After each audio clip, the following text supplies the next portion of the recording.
Assalamualaikum warahmatullahi wabarakatuh. Waalaikumsalam warahmatullahi wabarakatuh.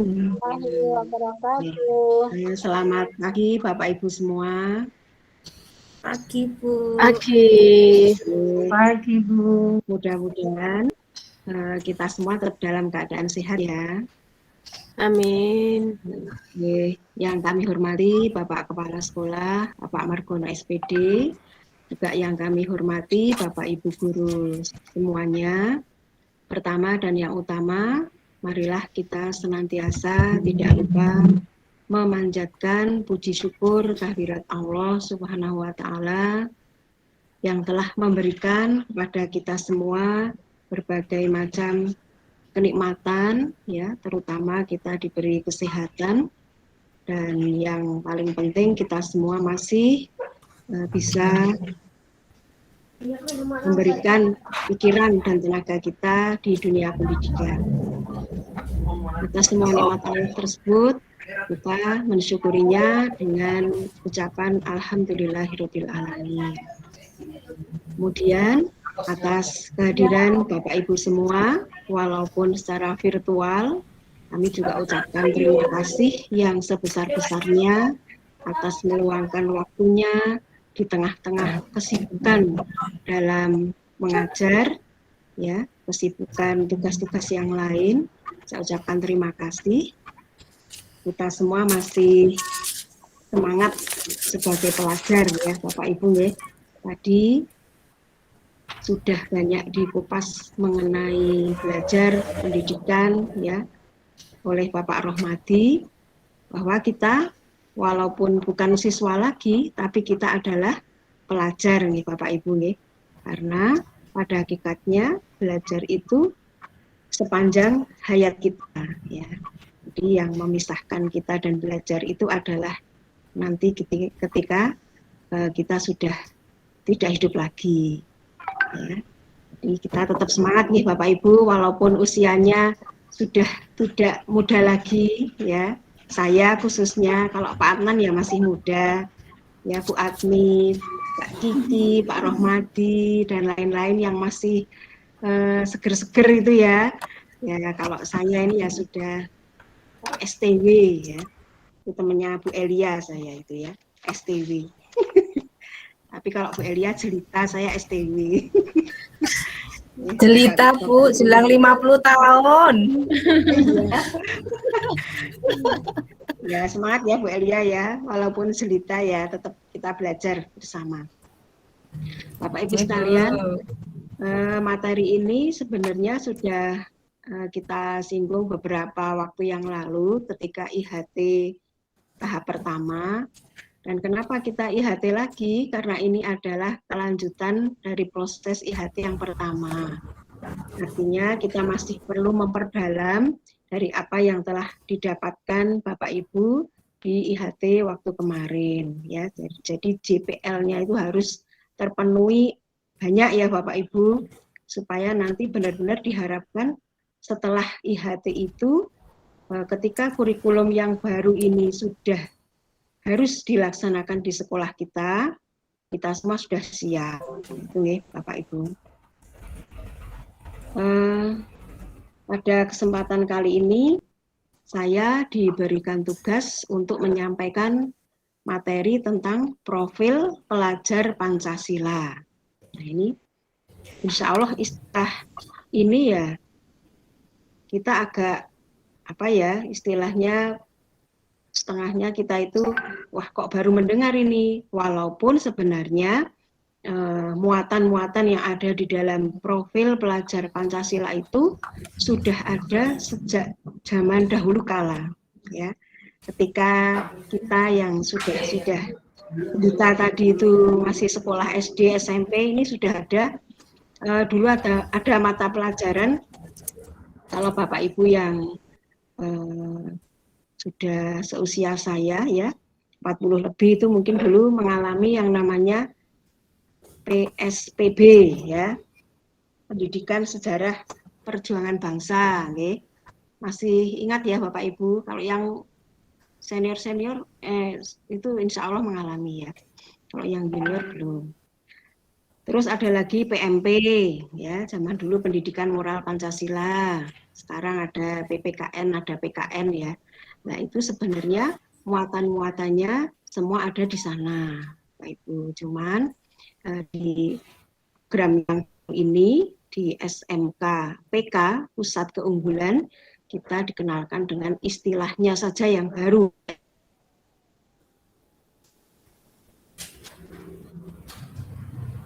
yaitu profil materi. Saya Mbak Fafa yang akan share screen ya, supaya tadi tidak terjadi trouble seperti sesi pertama Bapak Ibu. karena memang seperti itu susah ya, karena kita share screen sendiri kemudian menjelaskan tidak melihat audiens itu agak repot ya. Mungkin lebih enak kalau pakai 2 laptop. Jadi ini mudah-mudahan nanti lancar nih Bapak Ibu semuanya ya. Monggo Mbak Fafa, kita tunggu share screen-nya.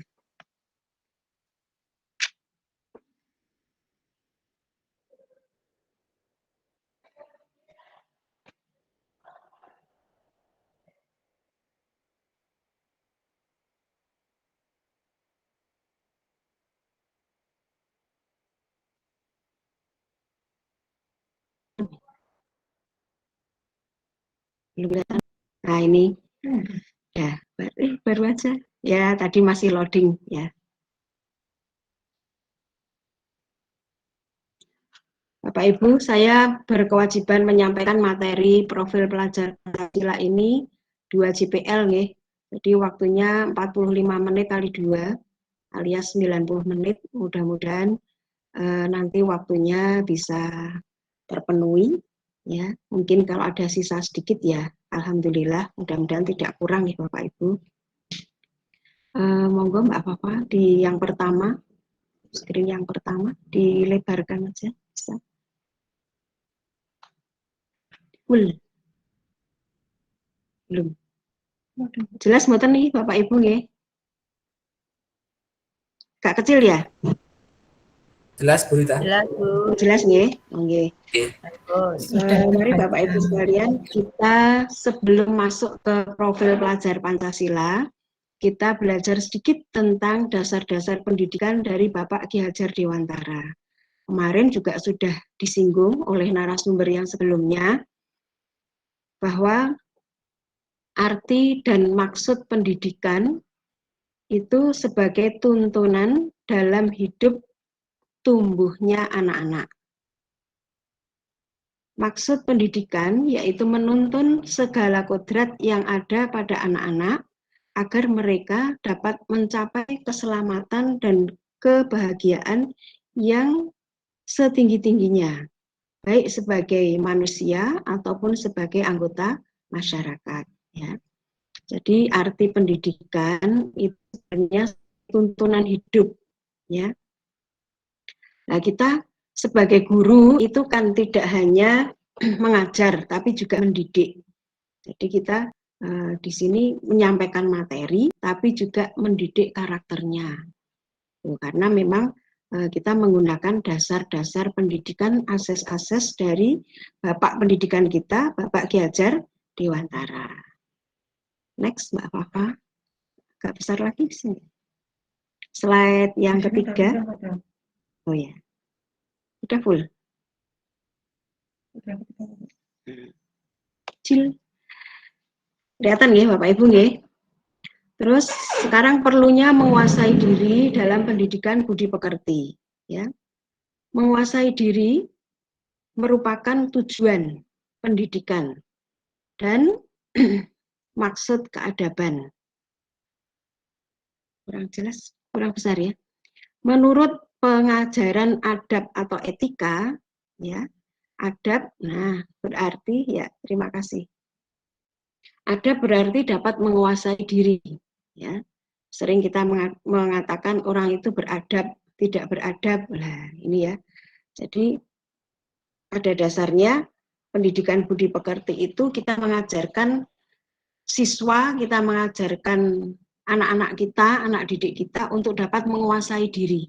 Nah, ini penting ya Bapak Ibu ya, karena ada generasi sekarang itu maaf contoh-contoh perilaku yang mana pelajar itu tidak bisa menguasai diri dan emosinya. Ya, misalnya tawuran, kelitih, ya, hanya terpancing sedikit saja langsung emosi. Nah, itu tidak bisa mengendalikan dan tidak bisa menguasai diri. Nah, terus orang yang mempunyai kecerdasan budi pekerti ini akan senantiasa memikirkan dan merasakan serta memakai ukuran, timbangan dan dasar-dasar yang pasti dan tetap, ya.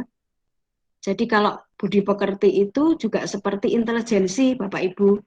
Ada di dalam teori psikologi itu yang namanya kecerdasan itu tidak hanya kecerdasan intelektual atau IQ, ya, tapi juga kecerdasan emosi, ya, emotional quotient, juga spiritual quotient, ya. Jadi yang namanya cerdas budi pekerti itu ya dia berarti bisa memikirkan dan merasakan apa yang perlu diucapkan, apa yang perlu tingkah lakukan, ya. Di semuanya ada timbangannya. Tidak serta-merta ya, gitu langsung. Nah, itu tidak ya. Jadi kita ada ukuran kapan kita bisa mengungkapkan emosi kita, kapan kita meluapkan, kapan tidak. Nah, ini melihat situasi dan kondisinya. Demikian ya Bapak Ibu. Terus slide selanjutnya. Nah, program penguatan pendidikan yang saat ini itu melalui pengembangan karakter profil pelajar Pancasila. Kemarin Bapak Ibu kita sudah mengikuti materi dari Ibu Sri Rahayu MPD, ya, yang mana bahwa pembelajaran yang Bapak Ibu laksanakan di kelas itu muaranya adalah kita mencapai profil pelajar Pancasila. Jadi pelajar kita, siswa kita itu agar punya karakter Pancasila. Nah, itu muaranya di situ. Ya, kita memberikan pelajaran, kita memberikan ada kegiatan ekstrakurikuler, kemudian budaya-budaya sekolah, kegiatan-kegiatan pendukung di sekolah. Ini sebenarnya tujuan akhirnya adalah mewujudkan profil pelajar Pancasila. Jadi profil itu merupakan upaya Kemendikbud melalui Pusat Penguatan Karakter atau Puspeka untuk mendukung visi dan misi Presiden dalam mewujudkan Indonesia maju yang berdaulat, mandiri, dan berkepribadian. Ya. Jadi istilah kerennya sekarang itu cerdas berkarakter, Bapak Ibu ya. Jadi tidak hanya cerdas secara akademik, nilainya bagus, tapi tidak berkarakter. Nah, ini tidak diharapkan. Jadi yang menjadi tujuan kita di dunia pendidikan itu adalah cerdas dan berkarakter. Slide selanjutnya. Nah, ini agak ke bawah dulu. Mengapa ya kok penamaannya itu slide-nya kurang ke bawah dikit? Yang tadi. Ya. Sedikit. Mengapa kok kita slide sebelumnya Mbak Fafa? Mengapa kita kok menamakan profil pelajar Pancasila? Ya. Jadi penamaan profil pelajar Pancasila itu bertujuan menguatkan nilai-nilai luhur Pancasila dalam diri seorang individu, ya. Jadi Pancasila itu merupakan satu kata yang paling sesuai untuk merangkum seluruh karakter dan kompetensi yang diharapkan untuk dimiliki setiap pelajar Indonesia, ya. Jadi sebagai acuan, ya, profil pelajar Pancasila itu dimaksudkan untuk penguatan karakter bangsa, menyiapkan generasi masa depan yang unggul dan mampu menjawab tantangan masa kini dan masa yang akan datang. Ya.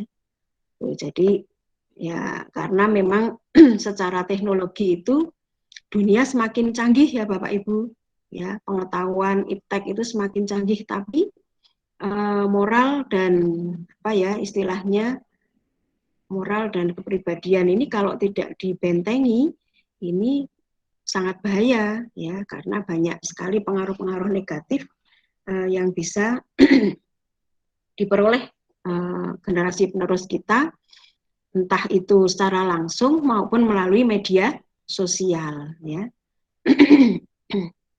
Lanjut Mbak Fafa.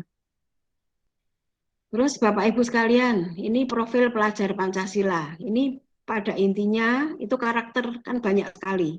Tapi kita himpun menjadi 6 karakter utama.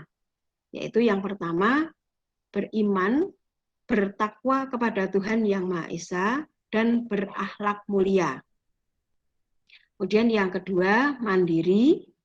Yang ketiga, bernalar kritis. Yang keempat, berkebinekaan global. Kemudian yang kelima, bergotong royong. Dan yang keenam, kreatif. Ini setahu saya bisa dibolak-balik ya. Monggo nanti kalau mungkin pemahaman saya keliru bisa dibetulkan ya. Mungkin dari Bapak Kepala Sekolah atau dari narasumber yang lain.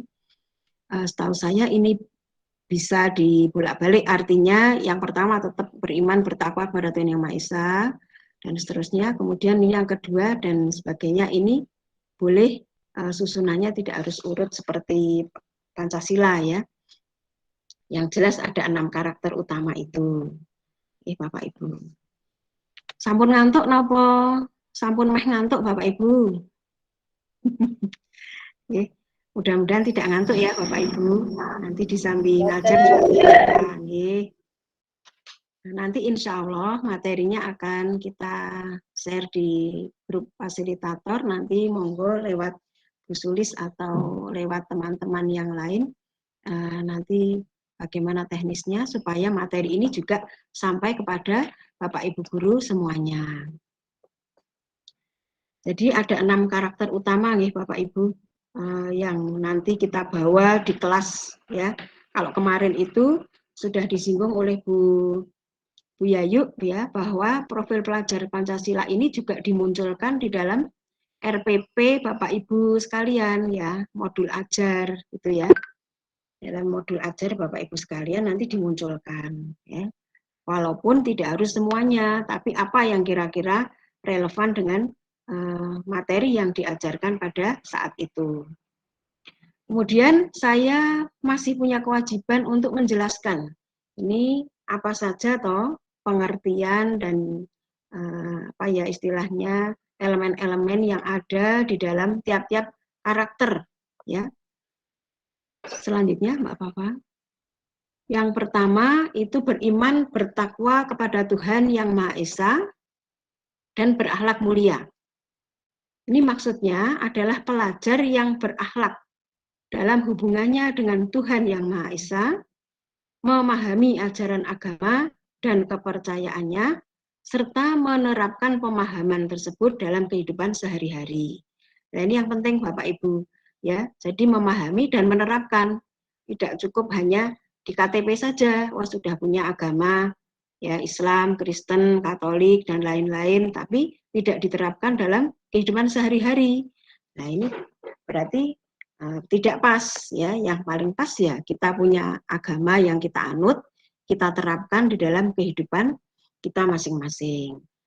Nah, kita sebagai Bapak Ibu guru yang ada di sekolah itu kita juga punya kewajiban untuk membentuk karakter tersebut ya.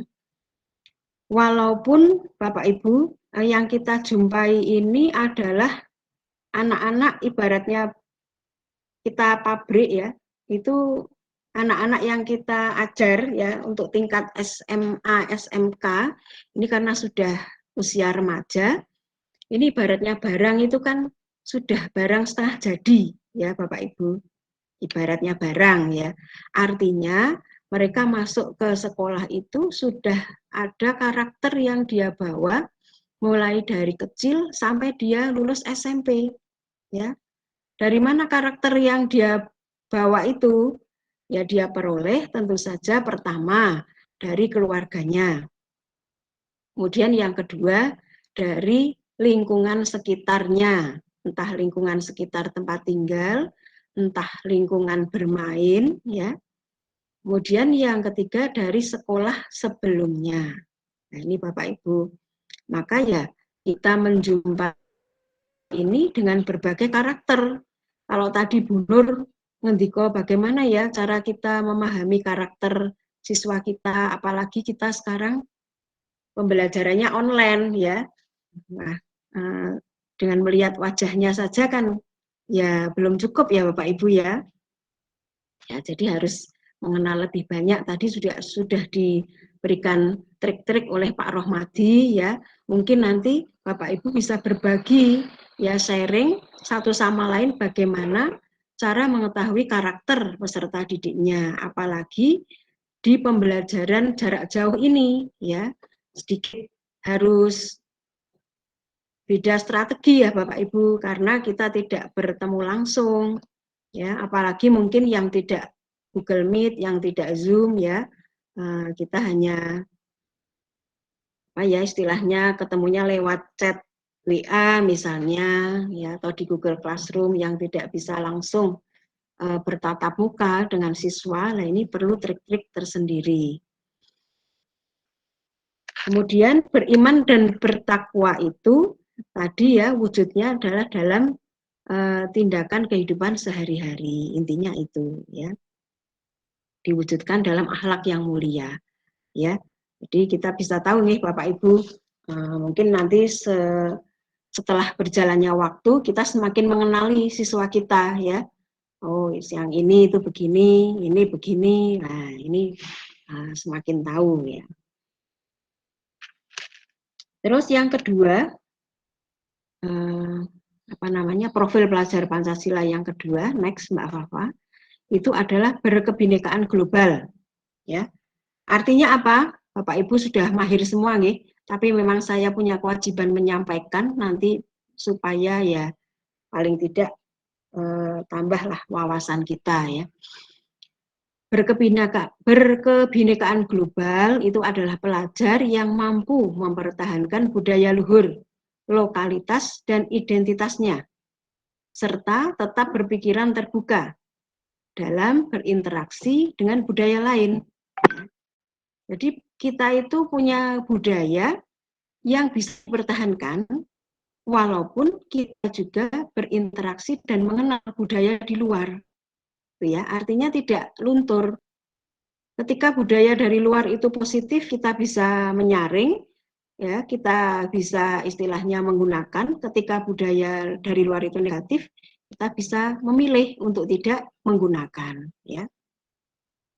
Jadi artinya berkebinekaan global itu pelajar Indonesia memiliki sikap menghormati keberagaman dan toleransi terhadap perbedaan. Ya, di Indonesia itu kan Bhinneka Tunggal Ika banget ya, karena agamanya juga macam-macam. Kemudian budaya mulai dari bahasanya ini beda ya. Mungkin yang asalnya dari Jawa Barat ya beda dengan yang asalnya dari Jawa Timur, bahasanya, logatnya. Nah, ini kita harus sebagai pelajar yang baik, kita tetap menghargai ya. Kemudian adat istiadatnya ya juga berbeda. Nah, apalagi dengan budaya dari luar negeri ya, kita harus itu mau nggak mau ya tetap kita mengenal, apalagi anak-anak kita yang sudah pegang HP sendiri-sendiri, HP-nya Android ya, bisa menjangkau ya seluruh dunia, bahkan duduk di Nggodean saja bisa tahu di Amerika bagaimana, di Tokyo sedang ada apa ya. Nah, ini kalau pelajar kita tidak punya jiwa berkebinekaan global, ini nanti ya sulit ya. Jadi kita harus menanamkan kepada siswa-siswa kita. Artinya ketika berinteraksi antar budaya itu, mereka tetap bisa bertanggung jawab terhadap pengalaman kebinekaan serta berkeadilan sosial. Ya. Nah, mau nggak mau Bapak Ibu ya, nanti anak-anak kita yang sudah lulus itu kan bisa saja kalau masih SMK mungkin banyak yang masih dari budaya yang sama. Tapi ketika kita sudah mengantarkan anak-anak kita untuk selesai SMK, memasuki bangku kuliah mungkin ya, mahasiswanya dari berbagai daerah ya, atau mungkin memasuki dunia kerja ya, teman kerjanya dengan berasal dari berbagai daerah. Nah, ini kemampuan untuk berkebinekaan global ini harus ada. Kemudian yang ketiga, nah ini adalah karakter gotong royong. Pelajar Indonesia memiliki kemampuan untuk melakukan kolaborasi. Dibesarkan dikit Mbak Fafa. Untuk berkolaborasi dengan sukarela, ya, makasih. Agar kegiatan yang dikerjakan dapat berjalan lancar dan mencapai tujuan untuk kebaikan bersama. Nah, ini ya. Kemudian selalu berusaha melihat kekuatan-kekuatan yang dimiliki setiap orang di sekitarnya yang dapat memberi manfaat bersama, mencegah terjadinya konflik dan tidak memaksakan kehendak pada orang lain, ya. Kemudian kita bisa menghargai pendapat-pendapat orang lain, ya. Kita bisa bekerja bergotong royong, berkolaborasi, peduli, ya. Kemudian berbagi, ya. Bapak Ibu sekalian, ada 6 karakter. Saya menyampaikan 3 dulu, yaitu tadi sudah yang pertama berketuhanan yang Maha Esa, ya. Kemudian berakhlak mulia. Kemudian yang kedua tadi apa tadi Bapak Ibu masih ingat? Berkebinekaan global. Kemudian yang ketiga bergotong royong.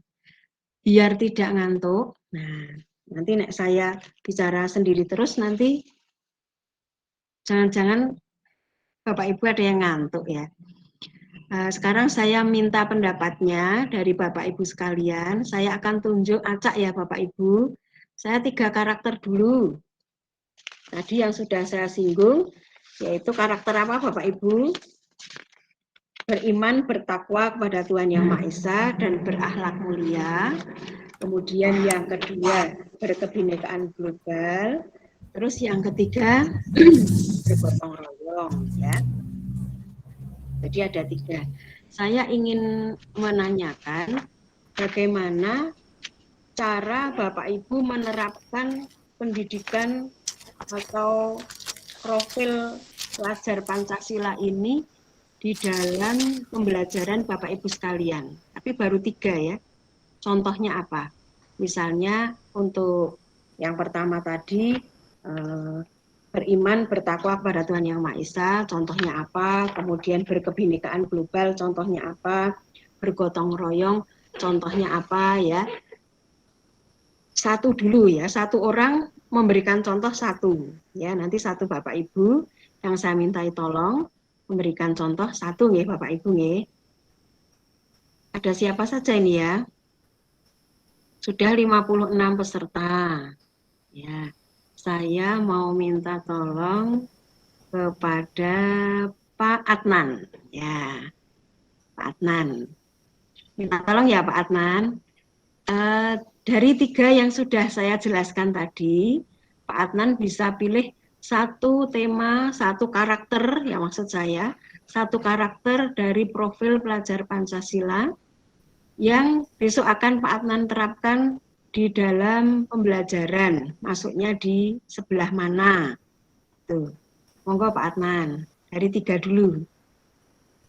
Gotong royong, Bu. Ye, monggo, contohnya? Kegiatannya apa wujudnya? Wujudnya salah satunya adalah yang pertama kerja kelompok. Ye, kemudian bagus.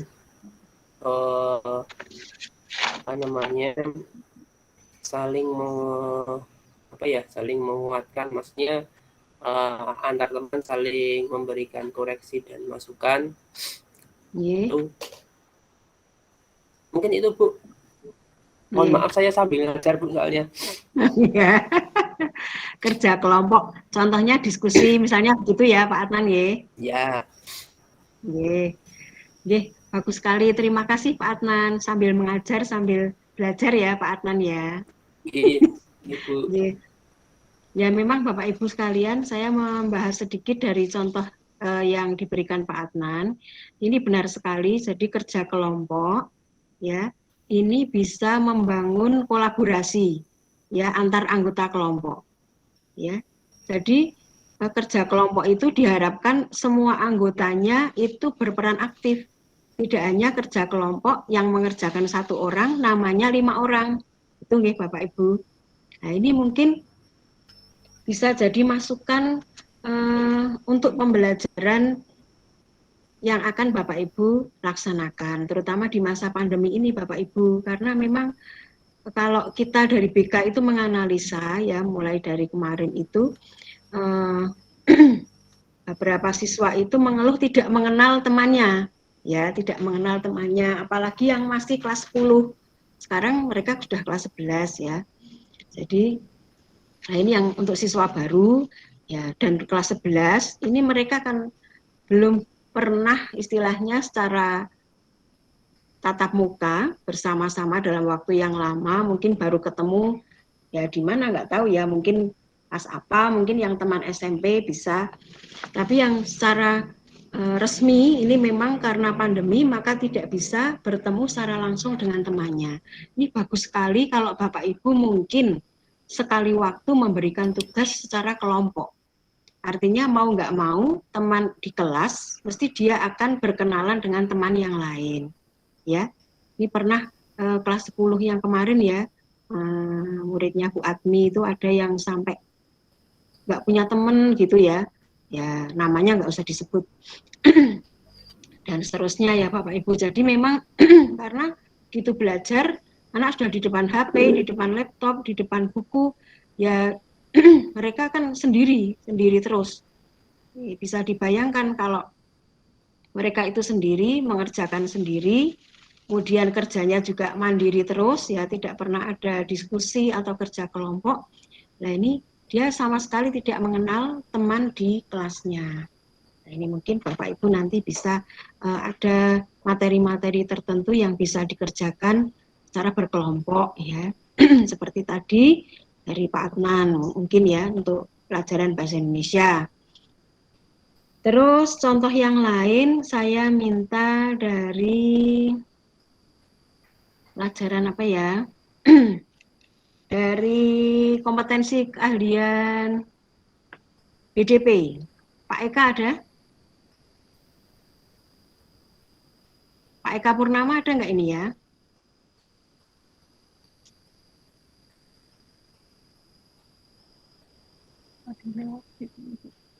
Ada ya Pak Eka ya? Saya nggak lihat ya di layar. Pripun Bu, pripun? Hadir. Oh ya, Pak Eka hadir. Saya minta tolong Pak Eka sebutkan satu contoh dari penerapan karakter pelajar Pancasila yang besok akan diterapkan di dalam pembelajaran panjenengan. Dari 3 yang sudah saya jelaskan tadi. Pilih salah satu. Mau yang bergotong royong, atau yang berkebinekaan global, atau yang beriman bertakwa kepada Tuhan Yang Maha Esa dan berakhlak mulia. Yang mana Pak Eka? Kalau untuk BDP sebenarnya kalau untuk yang beriman dan bertakwa itu kan semua mapel sebenarnya mencakup itu. Ya. Kalau untuk BDP khususnya untuk marketing kita tetap menggunakan kebanyakan tetap nanti gotong royong karena ada kerjasama dalam kegiatan untuk marketingnya Bu supaya lebih sinkron. Nanti ada yang mungkin ada yang kalau di marketing ya ada yang membuat produk kemudian yang lain memasarkan, jadi itu nanti gotong royong atau kerjasamanya seperti itu.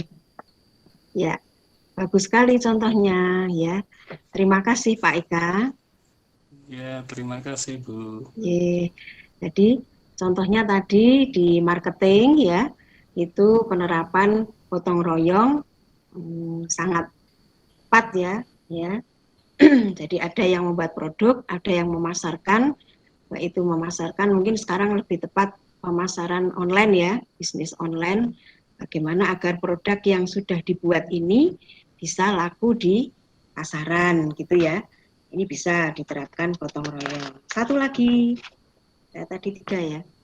Sekarang ganti ibu-ibu ya. Saya minta tolong dari Bu Waka Kurikulum. Bu Sulis. Bu Sulis repot mboten Bu?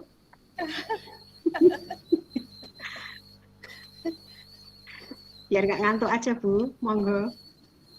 Bu Rita baru ngisi blog sebentar. Apa tadi pertanyaannya?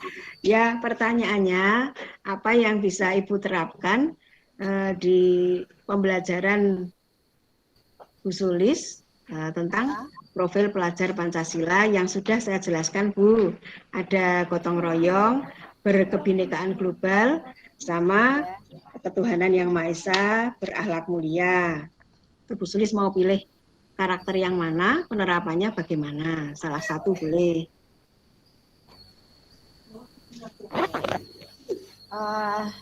Nomor 3 bisa gotong royong. Nomor 2 tadi berkebinekaan global ya? Ya. Nah, saya kan mengajar otomatisasi tata kelola humas dan protokoler. Yeah. Karakter khas di OTK humas keprotokolan itu adalah kemampuan berkomunikasi secara global, baik dengan menggunakan media maupun berkomunikasi langsung.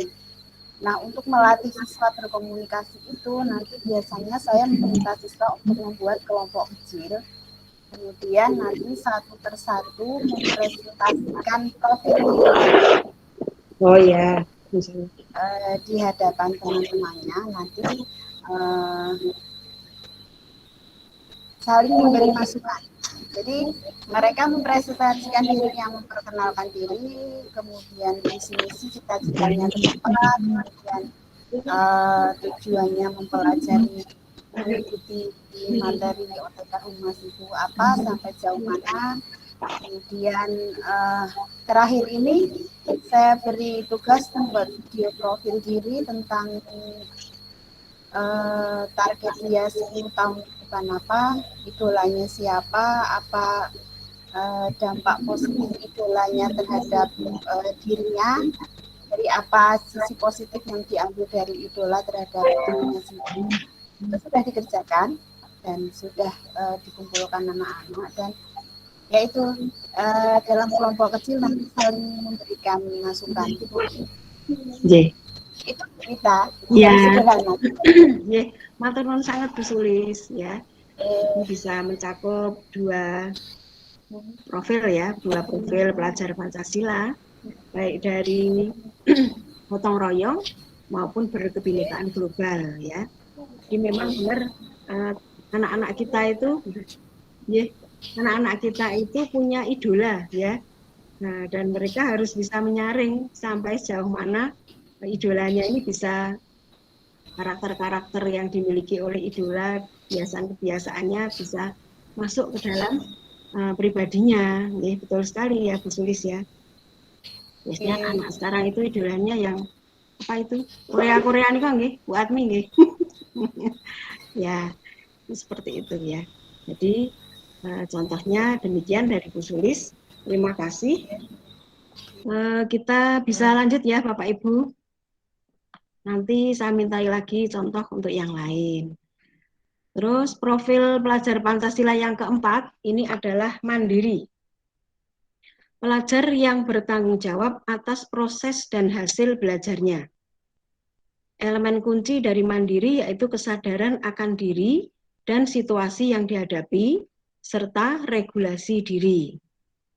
Pelajar Indonesia memiliki prakarsa atas pengembangan dirinya yang tercermin dalam kemampuan untuk bertanggung jawab, memiliki rencana strategis, melakukan tindakan, dan merefleksikan proses dan hasil dari pengalamannya. Untuk itu, pelajar Indonesia perlu memiliki kesadaran akan diri dan situasi yang dihadapi, serta memiliki regulasi diri. Nah, ini adalah profil pelajar Pancasila yang keempat. Ini mandiri, ya. Bagaimanapun juga setiap individu ini mesti ada kesempatan, ada waktu dia harus mengerjakan apa-apa secara mandiri, ya. Ketika tidak bersama dengan orang lain, ketika terlepas dari pengawasan orang lain, bagaimana individu itu bisa mempunyai regulasi diri yang baik. Nah, ini tugas kita sebagai pendidik, memasukkan unsur karakter pendidikannya di dalam proses pembelajaran kita.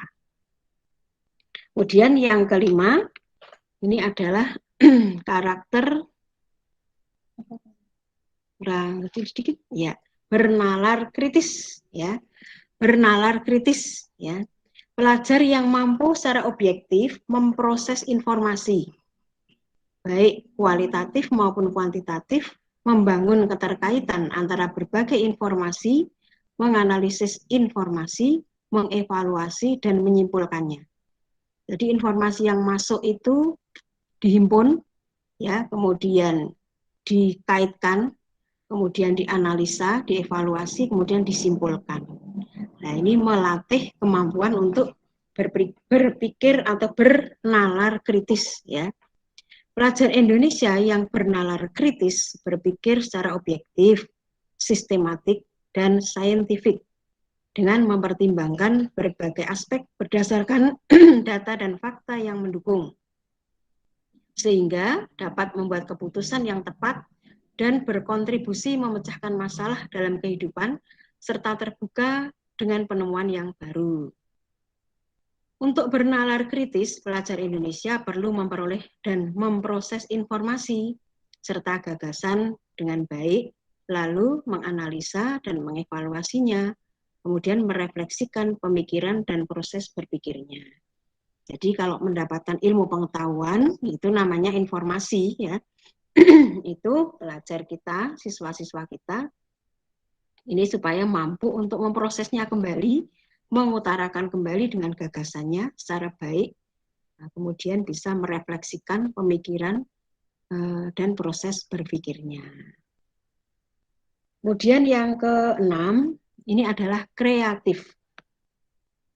Pelajar Indonesia mampu memodifikasi dan menghasilkan sesuatu yang orisinal, bermakna, bermanfaat, dan berdampak dalam bentuk gagasan, tindakan, dan karya nyata, serta proaktif dan independen untuk menemukan cara-cara lain dan berbeda untuk bisa berinovasi. Ya, jadi pelajar yang kreatif itu bisa menghasilkan gagasan, karya, dan tindakan yang orisinal, memiliki keluasan berpikir, dan mencari alternatif solusi dari permasalahannya. Ya. Jadi kalau kreatif itu artinya apa ya? Dia bisa memancing dari pendapat orang lain, kemudian dia punya ide sendiri yang orisinal.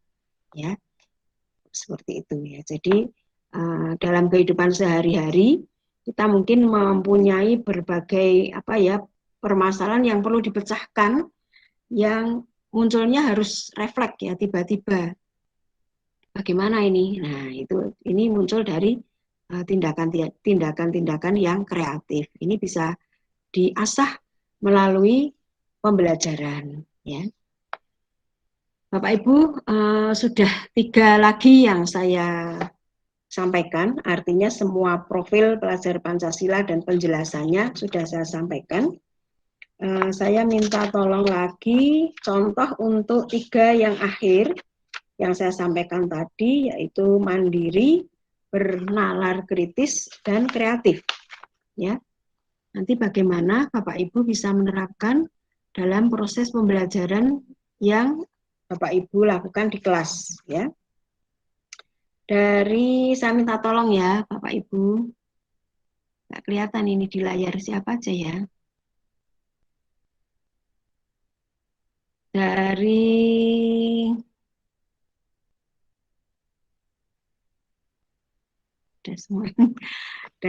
Bapak Ibu dari kompetensi keahlian AKL, Pak Fajar repot mboten nih? Kula Bu. Nah, nggih. Alhamdulillah ada Pak Fajar. Ada Mbak Yaya enggak di situ Pak Fajar? Pak Fajar, saya minta tolong ya, biar Bapak Ibu yang lain enggak ngantuk ini suara saya terus.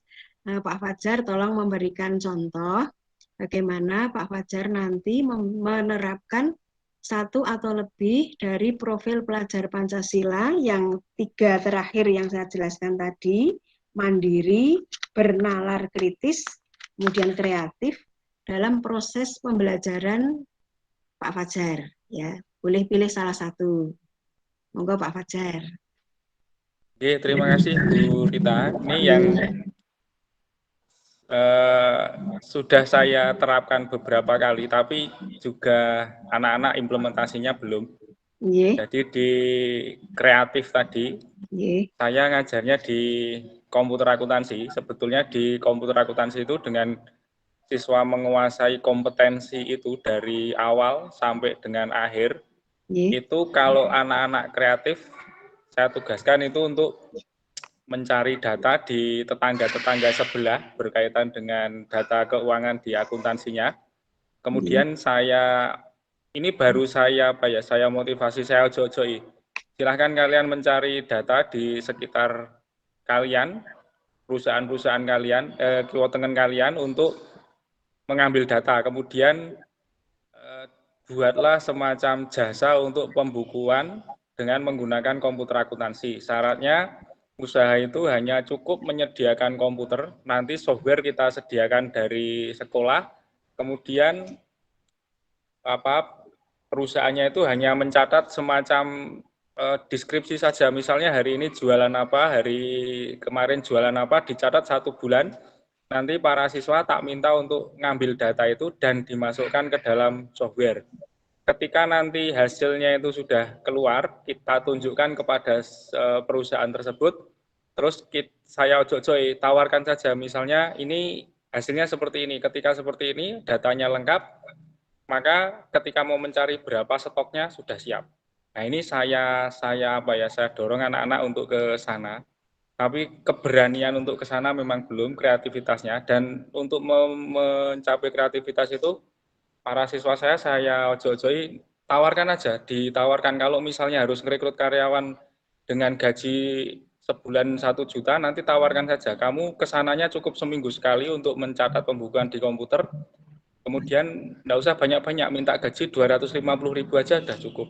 Kemudian nanti kalau misalnya dalam 1 bulan itu bisa ngampu 4-5 perusahaan di sekitarnya dengan honor 250.000-an kan sudah lumayan. Itu yang kreatif saya baru bisa mendorong kepada anak-anak, untuk implementasi saya belum bisa, apalagi 2 tahun terakhir kita tidak ketemu. Kemudian untuk yang sudah saya praktekkan malah yang religius Bu, yang seperti tadi sudah religius, bisa dicek di anak-anak akuntansi. Ketika saya ngajar jam pertama, saya berusaha untuk memenuhi kewajiban dari sekolah untuk ngancani doa bersama di kelas.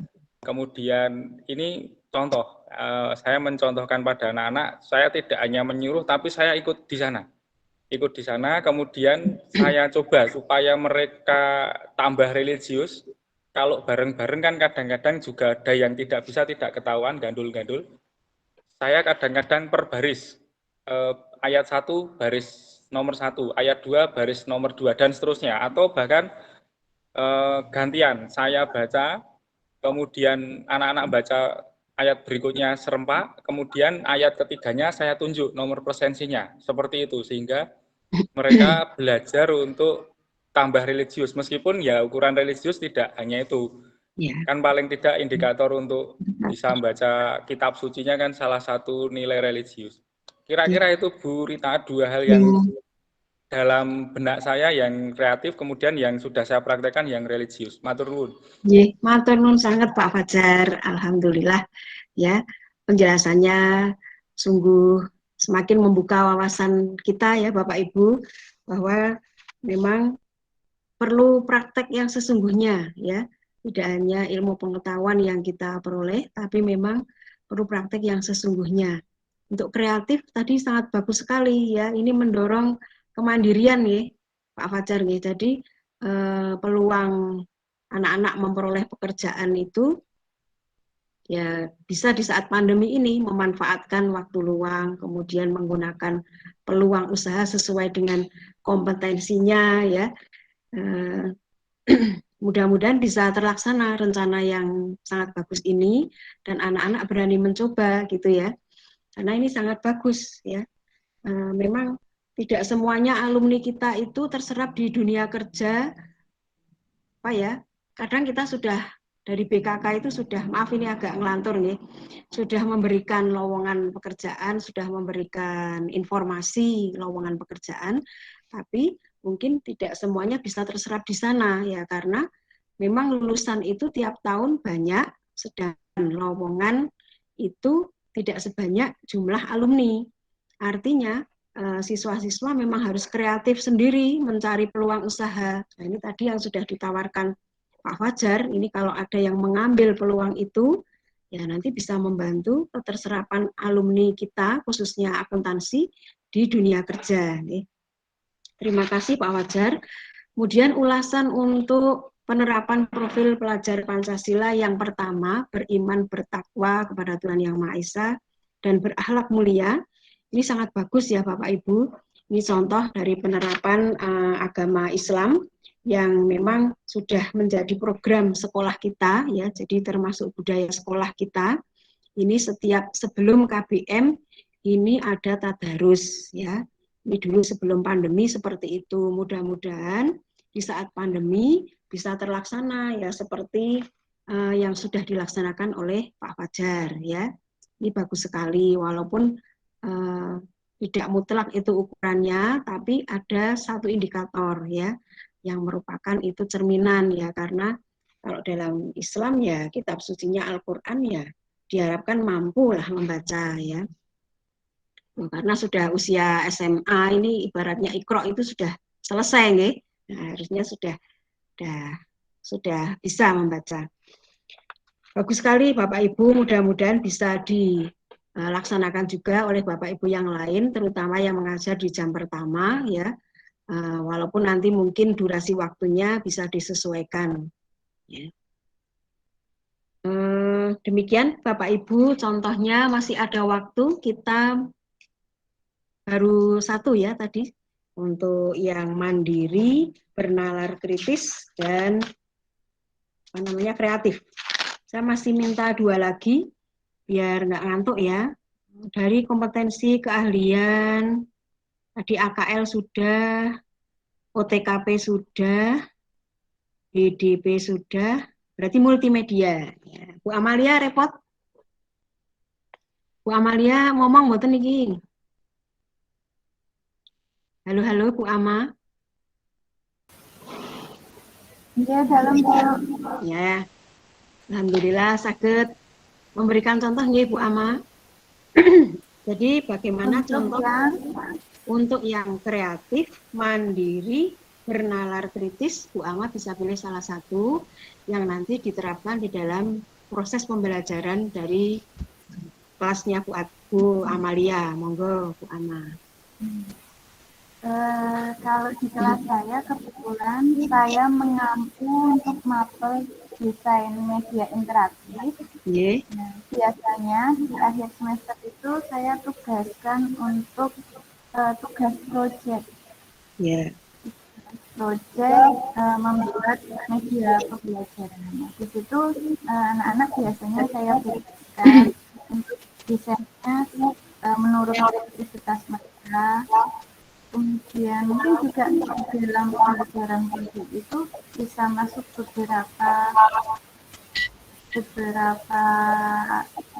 mungkin kreatif, bisa mandiri juga dalam pembelajaran proyek. Kalau di mapel saya kebetulan itu yang harus diterapkan. Tugasnya mandiri berarti Bu Alma. Tugas mandiri. Mandiri secara berkelompok. Maksudnya mandirinya saya bebaskan, nanti topiknya boleh memilih, kemudian desainnya juga bebas. Oh, nggih. Nggih, matur nuwun Bu Amalia ya. Itu sudah diterapkan. Jadi itu mencerminkan profil pelajar Pancasila yang mandiri, ada kerjasamanya, ada juga kreatifnya ya.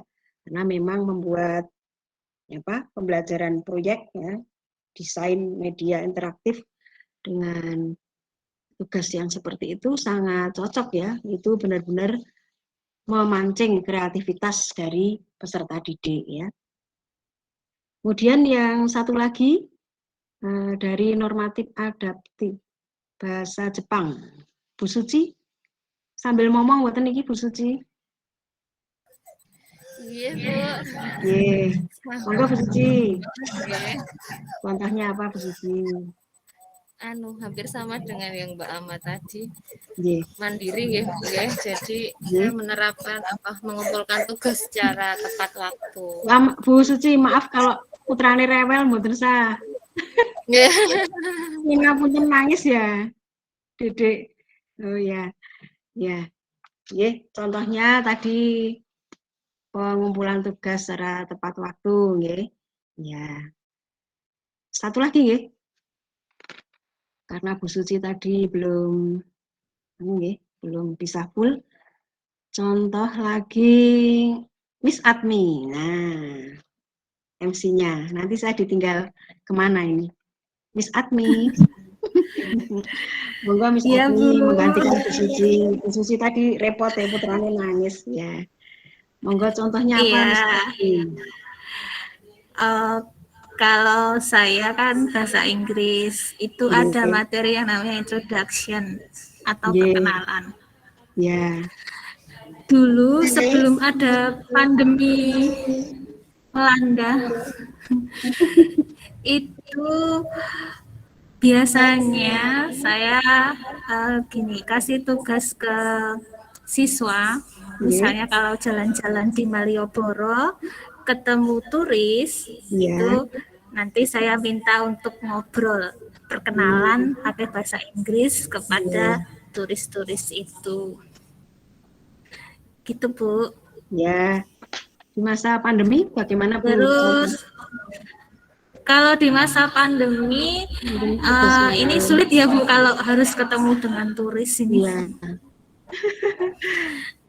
Mungkin untuk terus yang lain. Nanti kalau misalnya ada materi teks deskriptif, itu biasanya saya minta untuk mendeskripsikan tempat wisata yang ada di Jogja. Kemudian nanti diupload di Instagram. Seperti itu. Ya. Terima kasih Bu Admi.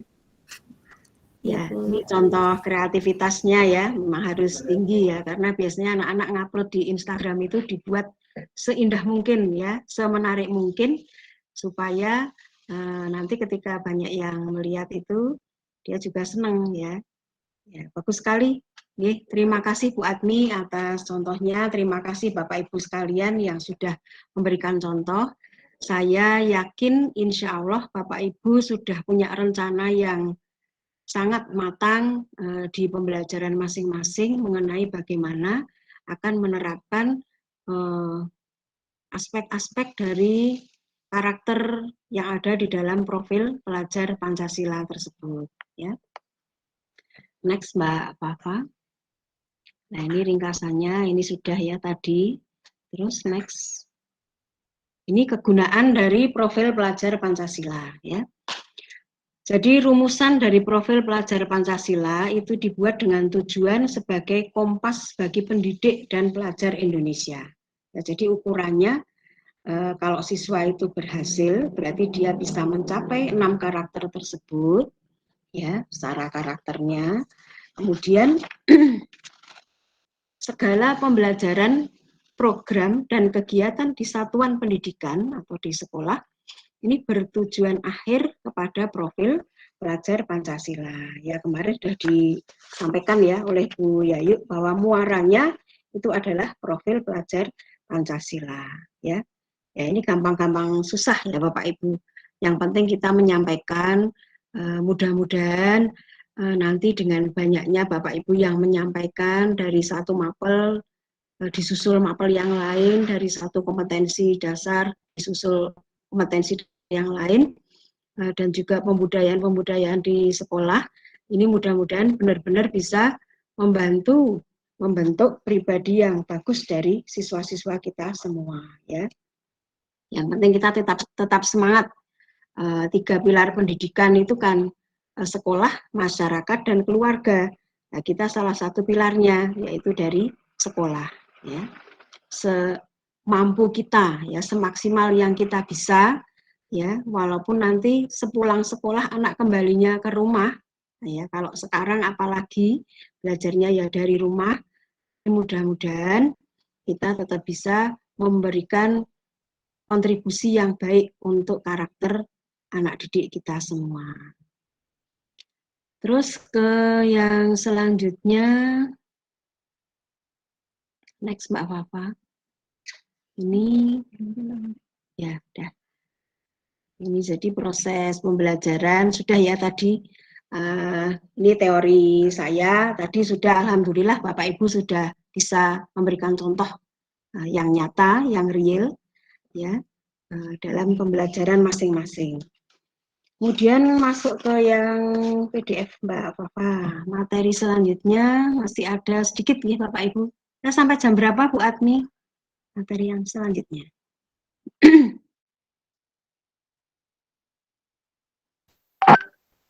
Masih ada Nanti sampai 10.15 lanjut 10.15 sesi tanya ya? jawab. Oh ya, 10.15 ya sedikit lagi. Masih ada satu slide lagi ya Bapak Ibu. Ini dari materi di LMS yang kemarin saya dapatkan bersama Bapak Ibu yang mengikuti diklat ya, pendidikan dan pelatihan. Belum? Nunggu sekedap nih. Nah ini Bapak Ibu sekalian, ini bagaimana profil pelajar Pancasila diterapkan dalam pembelajaran dengan kurikulum sekolah penggerak ya. Tadi contoh nyatanya seperti itu ya, antara lain yang masuk di dalam kegiatan KPM ya, kegiatan pembelajaran. Next. Nah ini penerapan profil pelajar Pancasila ya. Ini tidak hanya dari KPM ya Bapak Ibu, tapi bisa nanti diwujudkan dalam budaya-budaya sekolah, dalam kegiatan ekstrakurikuler ya. Kemudian dalam lomba-lomba yang diadakan oleh sekolah dan sebagainya ya. Ini bisa melatih kreativitas, kerjasama, kemudian kegiatan misalnya kalau yang Muslim itu kegiatan pesantren Ramadan, ini juga membentuk iman dan takwa ya, dan lain-lain yang mungkin memang di tengah pandemi ini ada beberapa kegiatan yang tidak bisa maksimal dilaksanakan ya, paling tidak yang bisa ya kita usahani untuk kita laksanakan. Kemudian ekstrakurikuler ya, misalnya di ekstra pramuka, ekstra wajib ini banyak sekali, semuanya nanti bisa diakomodir ya dari ekstrakurikuler wajib tersebut ya. 6 karakternya bisa masuk di sana. Kemudian selanjutnya Mbak Fafa, ini sedikit saja nanti saya sampaikan di proyek penguatan profil pelajar Pancasila. Selanjutnya.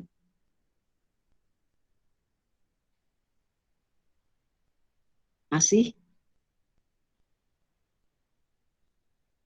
ada ya, terus lagi ya, coba ya, jadi yang 7 tema Mbak Fafa masih turun lagi ya, udah 7 tema.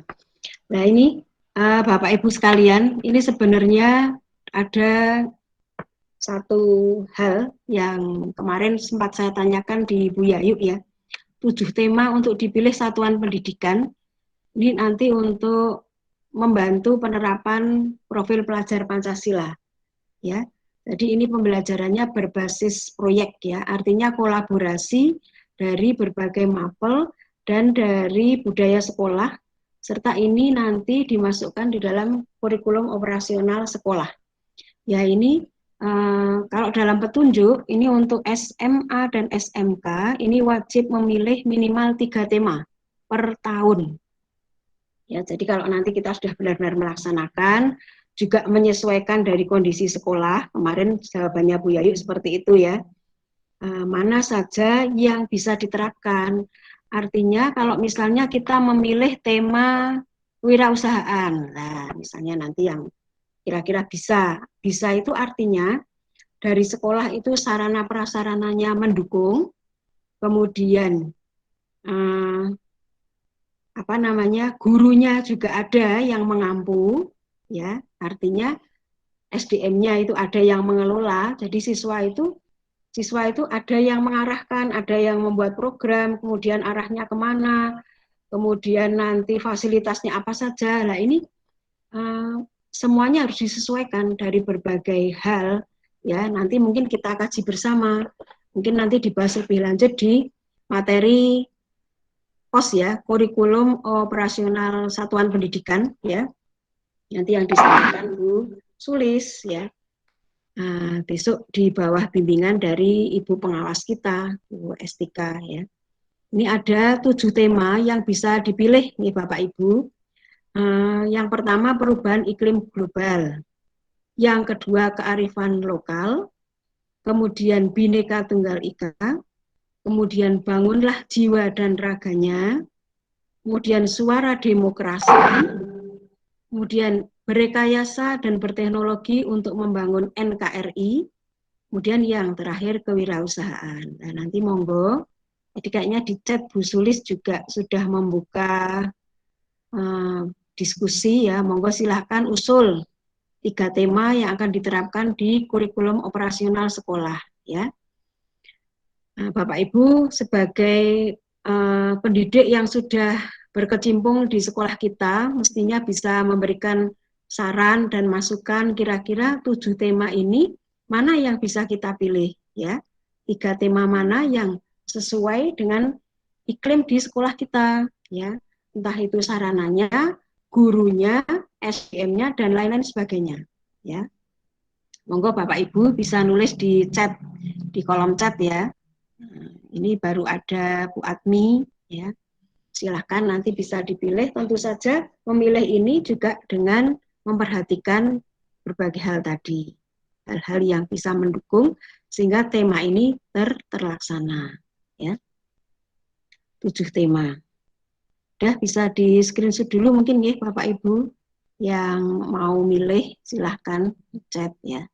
Mungkin kalau saya milih kearifan lokal, kewirausahaan, kemudian bisa Bhinneka Tunggal Ika, ya, bisa nanti penerapannya akan, ya sebenarnya semuanya insya Allah kalau diusahani bisa, ya, tapi yang paling mudah dilaksanakan yang mana.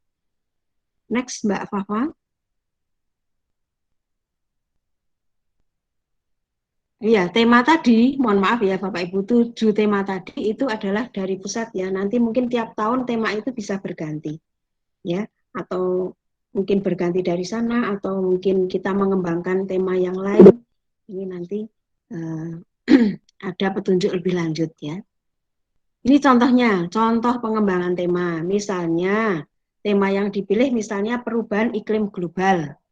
Nah, untuk SMA atau SMK, itu misalnya contoh proyeknya, itu adalah pengelolaan dan pemanfaatan sampah.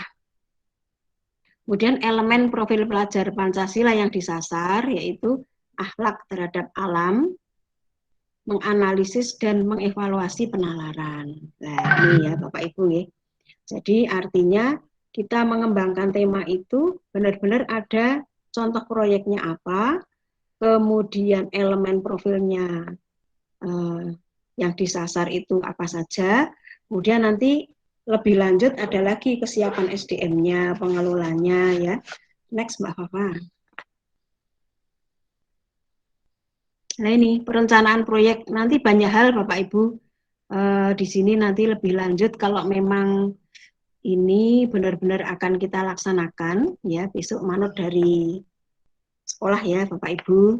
Yang penting ilmunya ini saya sampaikan dulu bahwa di perencanaan proyek ini ada pemilihan tema umum, kemudian ada penentuan tema yang spesifik itu apa, kemudian dari dibesarkan sedikit, ada menentukan alur proyek, ya.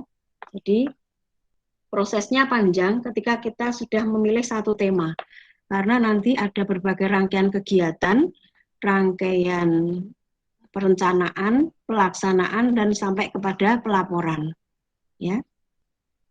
Ya, jadi ada penentuan alokasi waktunya. Nanti ada timnya sendiri itu satu proyek itu ya, mestinya ada yang membimbing siswa sampai benar-benar menghasilkan proyek yang diharapkan.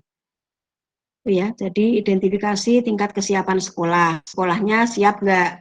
Ya, kemudian penentuan tema-tema spesifik, membentuk, kemudian pemilihan tema umum, penentuan tema-tema spesifik, kemudian pemilihan sub-elemen profil pelajar Pancasila. Kemudian yang kelima, membentuk tim fasilitasi proyek. Yang keenam, penentuan alokasi waktu.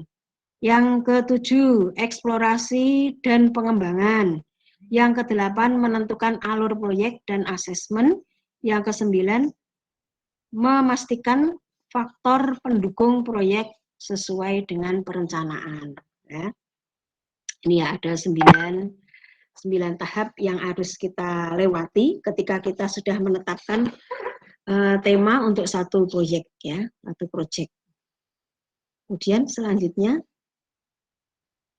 nah ini tahap kesiapan sekolah. Nah, ini sekolah mana? Sekolah kita ini masuk di dalam tahap yang mana ya? Apakah tahap awal, tahap berkembang, atau tahap lanjutan? Tahap awal itu artinya ketika sekolah belum pernah melaksanakan pembelajaran berbasis proyek. Kalau tahap berkembang, ini sekolah sudah pernah, ya, dan kemudian sudah dipahami oleh sebagian guru, ya, tapi masih perlu sosialisasi lagi karena baru sebagian. Kemudian tahap lanjutan, ini ketika pembelajaran berbasis proyek sudah menjadi kebiasaan di sekolah. Ini. Nah, ini jadi ada PR juga ini sekolah kita ya, pilih tema yang mana. Terus next Mbak Alfa. Ini waktu dan durasi pelaksanaan. Ya, terus next ini nanti dibahas lebih lanjut nih. Jangkanya berapa bulan ya gitu nih. Sudah ya. Sampun Bapak Ibu, insya Allah itu materi yang wajib saya sampaikan dan alhamdulillah sudah tersampaikan semua.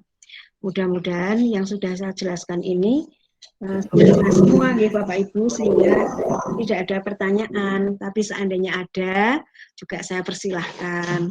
Nanti kalau saya tidak bisa menjawab, ada teman-teman yang lain ya. Monggo saya kembalikan ke Bu Admi. Ya, terima kasih Bu Rita. Pemaparannya sangat bagus sekali ya. Ini tadi juga ada contoh dari Bapak Ibu yang sudah menerapkan profil pelajar Pancasila di pembelajarannya. Untuk sesi ini saya buka pertanyaan, 2 pertanyaan dulu. Monggo jika Bapak Ibu ada pertanyaan bisa raise hand atau tulis di kolom chat.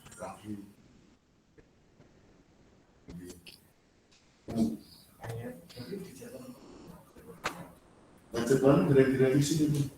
Tapi kemarin sudah saya minta untuk menata ulang. Oke, monggo Pak Yuli.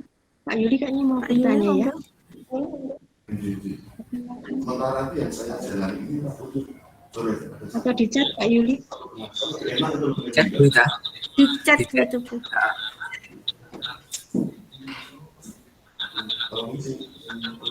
Tanya Bu, mewujudkan pelajar Pancasila itu tidak hanya di dalam KBM, tapi lebih jauh di kehidupan. Misalnya, sekolah itu butuh kerjasama semua warga sekolah. Bagaimana cara menggerakkan warga agar peduli mewujudkannya. Nah, ini. Terima kasih pertanyaannya bagus dari Pak Yuli ya. Betul sekali Pak Yuli bahwa penerapan pendidikan karakter profil pelajar Pancasila itu tidak hanya di dalam KBM saja. Tadi saya sudah sedikit menyinggung bahwa 3 pilar pendidikan itu adalah sekolah, keluarga, dan masyarakat. Artinya dari ketiga pilar itu kita wajib bekerja sama. Kemudian bagaimana cara menggerakkan warga agar kompak peduli mewujudkannya ya. Jadi Bapak Ibu sekalian, yang saya bahas dulu yang kita di sekolah.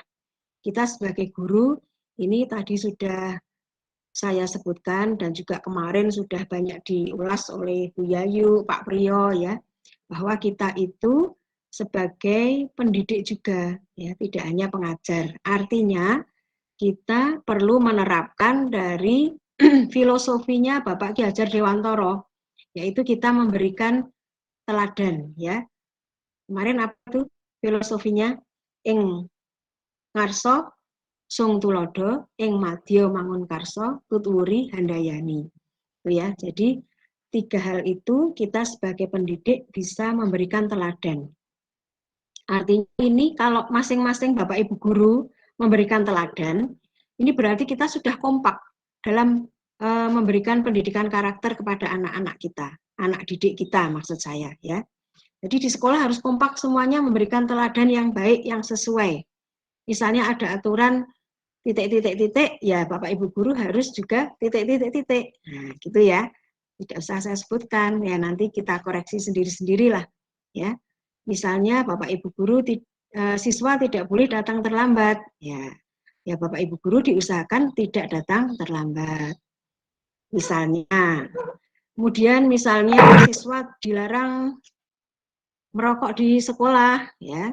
Nah, Bapak Ibu guru juga tidak boleh merokok di lingkungan sekolah. Ini contoh yang mudah ya. Dan banyak hal lagi yang bisa kita contohkan sebagai pengajar. Kemudian untuk kerjasama dengan masyarakat, ini tentunya kita juga istilahnya menjalin kemitraan dengan komite sekolah. Ya, komite sekolah ini juga dengan lingkungan sekitar ya, bisa kita jalin melalui nanti lini-lininya Bapak Rohmadi dan Bapak Barmawi ya, selaku Binmas, kemudian Pak Rohmadi selaku kesiswaan. Untuk dengan orang tua, kita sangat penting sekali, kalau biasanya di sekolah itu ada program mengundang orang tua, nih. Misalnya di sosialisasi program-program sekolah. Nah, ini bisa sekali kita masuk untuk langkah kerjasama awal, ya. Nah, kalau yang sudah nyata, ini Bapak Ibu wali kelas kan punya grup WA ya, tidak hanya dengan siswa tapi juga dengan orang tua. Ini mungkin nanti bisa memberikan peluang untuk komunikasi ya kepada Bapak Ibu orang tua siswa di rumah, gitu ya. Ini insya Allah nanti kalau semuanya peduli, semuanya bisa mewujudkan, kita sosialisasikan, kemudian semua sudah memahami, dan kita menjalin komunikasi. Ya. Bahkan tadi tidak hanya di KBM, ya Bapak Ibu, betul kata Pak Yuli, saya tadi juga nyemak dari pertanyaannya Bu Nur, ya ketika pas sesinya Pak Rohmadi, benar sekali bagaimana kita mengenal anak didik padahal kita hanya ketemu online di depan laptop misalnya begitu ya. Bapak Ibu mungkin bisa salah satu caranya yaitu dengan komunikasi 2 arah. Ya, jadi komunikasi kita jalin melalui WA group misalnya di luar KBM. Ya, kemarin Bu Yayu sudah menyinggung, Bapak Ibu sekarang banyak disibukkan untuk merefleksi apa yang sudah kita ajarkan. Nah, nanti mungkin di chat WA group dengan siswa, Bapak Ibu bisa komunikasi ya, siswa bagaimana anak-anak, apakah materi yang Ibu berikan sudah jelas, anak-anak pengennya bagaimana, harus bagaimana. Nah, ini ada istilahnya tidak ada benar dan salah di situ, jadi artinya siswa dengan enak mengutarakan apa yang menjadi unek-uneknya gitu. Nanti kalau sudah mengenal, ini kita insya Allah lebih mudah untuk menggerakkan, ya membuat menjadi baik ini lebih enak. Jadi harus kompak nih Bapak Ibu, kita kerjasama dengan masyarakat, dengan orang tua, melalui program-program sekolah, kemudian kita juga sebagai guru harus bisa memberikan teladan yang baik. Insya Allah itu jawaban dari saya Pak Yuli. Sudah cukup menjawab pertanyaan atau belum? Insya Allah cukup ya. Monggo Bu Admi masih Sudah jempol niku Bu Rita. Oh ya. Nggih. Matur nuwun Pak Yuli. Nggih. Masih ada yang mau bertanya lagi? Monggo bisa lewat chat atau raise hand. Insya Allah sudah jelas Bu Admi. Sudah cukup Bu Admi. Nggih. Nggih. Terima kasih Bu Rita. Saya tutup dulu ya Bu Admi. Nggih Bapak Ibu Nggih. sekalian. Alhamdulillah sesi untuk materi profil pelajar Pancasila sudah selesai, sudah cukup. Terima kasih sekali atas atensi Bapak Ibu sekalian. Mudah-mudahan program kita, sekolah kita sebagai SMK Desa bisa terlaksana dengan benar tanpa kendala suatu apapun. Dari saya, apabila dalam menyampaikan banyak hal-hal yang kurang berkenan, saya mohon maaf yang sebesar-besarnya. Mudah-mudahan bermanfaat. Saya akhiri. Wassalamualaikum warahmatullahi wabarakatuh.